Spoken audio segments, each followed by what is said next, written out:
अध्याय 24 घर की मालकिन 2। मुझे यह कुर्सी पसंद है, पिता। क्या मेरे यहाँ होने से कोई बड़ी बात हो रही है?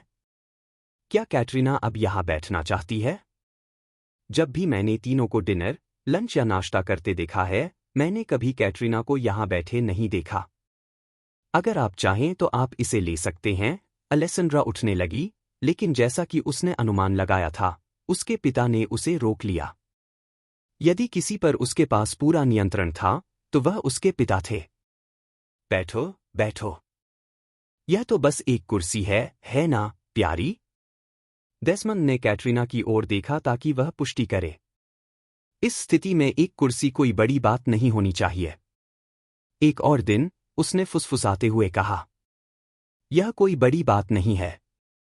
आप यहां बने रह सकते हैं, अलेसेंड्रा। यह शब्द उसके मुंह से निकलना कैटरीना के लिए दर्दनाक था, लेकिन जब डेस्मंड ने कैटरीना की बातें अनसुनी की, तो वह खुद को बेकार महसूस कर रही थी। उसका पति इस बात की परवाह नहीं करता था कि उनकी बेटी कितनी शर्मिंदा हो रही है, और केवल उस पैसे को देख रहा था जो उसे भविष्य में एडिगर से मिल सकता था। कैटरीना पूरी तरह से इस बात पर तैयार थी कि कैट एडिगर के साथ सोकर उसे अपने पति से शादी करवा दे, लेकिन अब वह पूरी तरह से सहमत थी। कैटरीना वास्तव में मानती थी कि अलेसेंड्रा एक पागल है और उसे ऐसे लोगों के पास भेजने की योजना बना रही थी। कैट ने अपने कपड़े को पकड़ रखा था, उसकी मां द्वारा अलेसेंड्रा को उसकी मर्जी से करने देने से गुस्साई। अलेसेंड्रा में बड़ों का सम्मान करने की कोई शिष्टता नहीं थी। वह यह देखकर भी नाराज थी कि उसके पिता ने अलेसेंड्रा की करतूतों के बारे में जानने के बाद उसे कोई भी बात नहीं की। आपका पानी। जेम्स टेबल पर लौट आया और अलेसेंड्रा के लिए पानी की जग सामने रख दी। उसे आश्चर्य हुआ कि वहां कुछ नहीं किया गया था। वाइन कहाँ है, जेम्स? यह सही नहीं है कि आप केवल एक व्यक्ति को सेवा देते हैं, कैट ने बटलर पर नजरें घुमाते हुए कहा। मैंने आपसे वाइन लाने के लिए कहा था, लेकिन आपने उसे पानी लाकर दिया। अलेसेंड्रा, आप अब इस घर की मालकिन बन गई है। बधाई हो। अलेसेंड्रा ने कैट को अनसुना करते हुए पानी का जग उठाया और खुद को पानी का गिलास भरने लगी। कैट एक अद्भुत अदालत में काम करने के लिए एकदम सही लगती थी, क्योंकि वह बेतुकी बातें करना पसंद करती थी। कैट, डेस्मंड ने उसे चुप कराया जैसे वह टेबल के दूसरे सिरे पर बैठ गया, जहां कैट उसकी बाईं ओर और कैटरीना दाईं ओर थी। उसने पहले जो कहा था, उसके विपरीत, यह सिर्फ एक कुर्सी नहीं थी। वह टेबल के सिर पर बैठने वाला था। क्या? अलेसेंड्रा को मेरी बातों की परवाह नहीं है। मैंने गलत क्या कहा? देखो, वह अब मेरे मां की तुलना में घर की मालकिन की तरह दिखती है। वह आखिरकार जो चाहती थी वह कर रही है। बेचारी कैट ने टेबल हिलने पर चिढ़ते हुए कहा।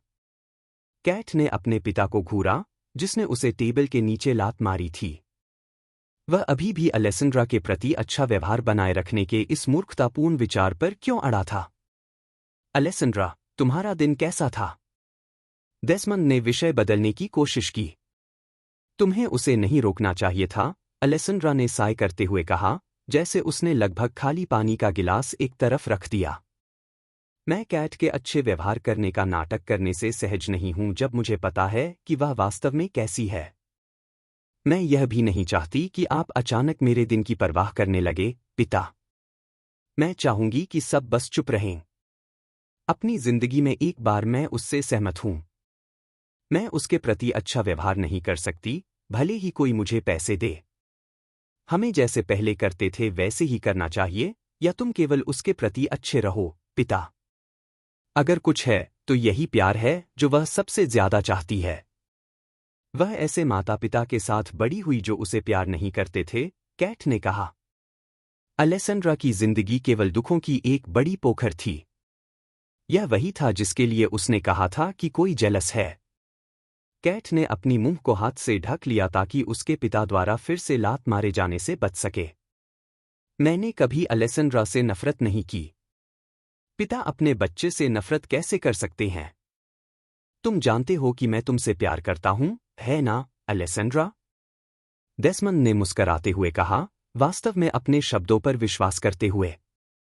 अगर वह उससे प्यार नहीं करते तो वह उसके साथ क्यों रहती?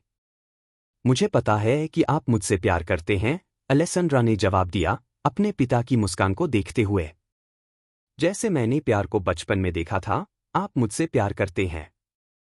जिस तरह से आप मुझे नज़रअंदाज करते हैं जब मैं गलती से आपके मेहमानों के सामने आ जाती हूँ, जिस तरह से आप दूसरों को मुझे बुरा व्यवहार करने देते हैं, जिस तरह से आप सोचते हैं कि ड्यूक मुझसे प्यार नहीं कर सकते, यही आपका प्यार है।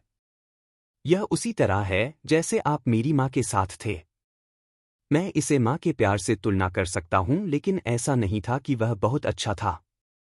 माँ भाग गई और मुझे यहाँ तुम्हारे पास छोड़ दिया।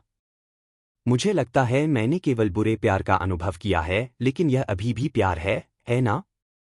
उफ, डेस्मंड ने अलेसेंड्रा की स्वीकार्यता पर कैसे प्रतिक्रिया दी, यह नहीं जानता था। उसे यकीन था कि उसने उसे सही तरीके से रखा है। मैंने तुम्हें कई सालों तक यहाँ छिपाए रखा है। यह तुम्हारा कर्तव्य है, पिता। तुम्हें अपने बच्चे की रक्षा करनी चाहिए। पिता, उस घटना के बाद तुम पहले व्यक्ति थे जिन्होंने मुझे घृणा से देखा। तुमने मुझे छिपाने की कोशिश की और मुझे यह मानने दिया कि मैं शापित हूं, जबकि तुम जानते थे कि सच क्या है। मैं यहाँ इसलिए बंदी हूं ताकि तुम्हारे दोस्त मुझे न देखें, अलेसेंड्रा ने कहा।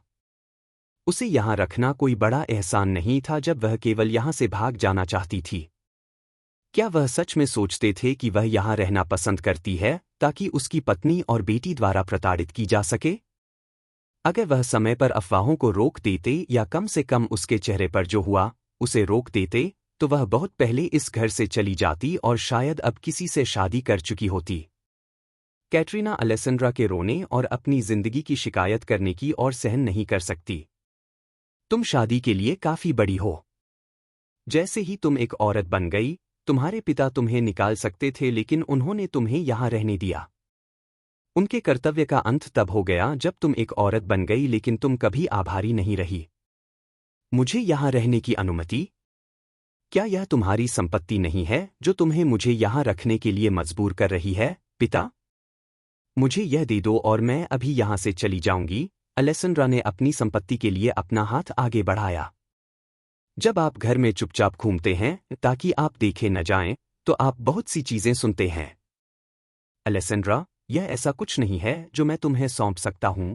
डेस्मंड को इस बात पर कोई पसंद नहीं आया कि बातचीत कैसे बदल गई। उसके पास अब अलेसेंड्रा की संपत्ति नहीं थी। डेस्मंड को यकीन था कि वह कभी भी उनके घर नहीं छोड़ेगी, इसलिए उसने पैसे का उपयोग एक व्यवसाय में निवेश के लिए किया था जो असफल हो गया था। शादी के सौदे में उसे संपत्ति की आवश्यकता नहीं थी जो उसने अपने दोस्त के साथ तय की थी। क्यों नहीं? कैटरीना और कैट मुझसे थक गई हैं। अगर तुम मुझे पैसे देते हो तो यह मुझे यहाँ से जाने के लिए और कभी लौटने के लिए पर्याप्त होगा।